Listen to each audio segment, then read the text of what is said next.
Hello all, my name is Madison. I currently work in Avery County in a rural critical access emergency department on night shift.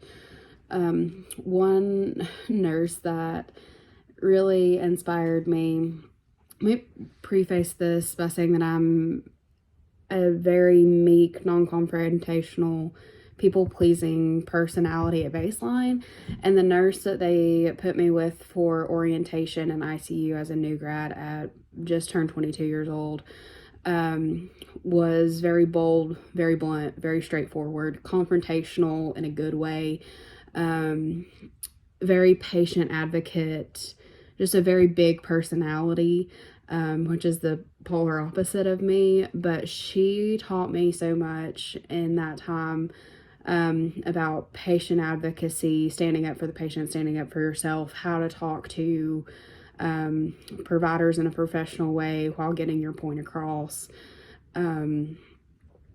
Just an all-around really good nurse, very smart. But not only in the hospital setting was she a good nurse, she also helped out in the community, volunteering, doing mission trips and special events in the community. And she was also one of the first ones, if we ever had anything going on personally in the unit or in the hospital, she would be the first one taking up money, providing meals, kind of whatever the situation was. She was the planner, the organizer, the doer of the group. And I aspire to be that person. I want to be the one that's there helping and making a difference in the community around me. And I think about her often, both in my professional career and in my personal life, about just doing more for the community.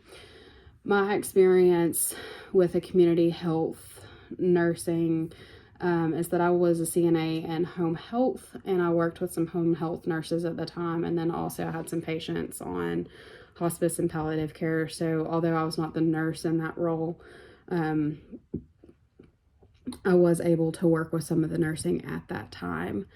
And then of course in the hospital setting we've had case managers, but being on night shift, I haven't really got to interact that much with them. So I don't have a lot of experience as a community health nurse or with community health nursing.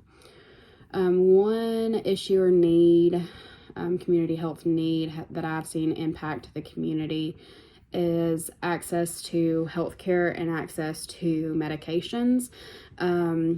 And one of the biggest things that I've seen is due to transportation, being in a rural area, and kind of a lack of knowledge.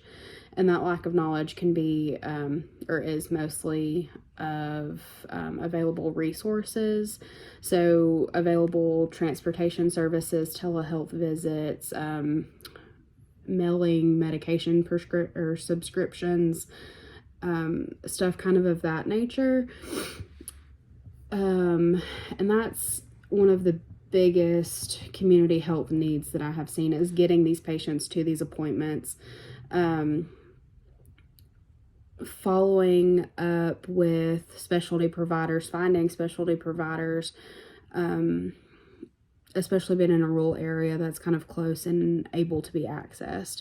And if they are far away, do they have somebody that can drive them to, say, Winston-Salem, which is like a 2.5 hour drive from here. So transportation can also be a really big issue. Or do they drive? Do they have family that drives? Can they even get to a local appointment? One key term that I found kind of that relates to this is assurance. And on page 3, it defines assurance as the role of public health in assuring that essential community-oriented health services are available, which may include providing essential personal health services for those who would otherwise not receive them. So going back to that access to care, it's the community-oriented health services that are available. So that could, to me, that means like transportation, getting the medications that they need, just to tie it all back in. Thank you.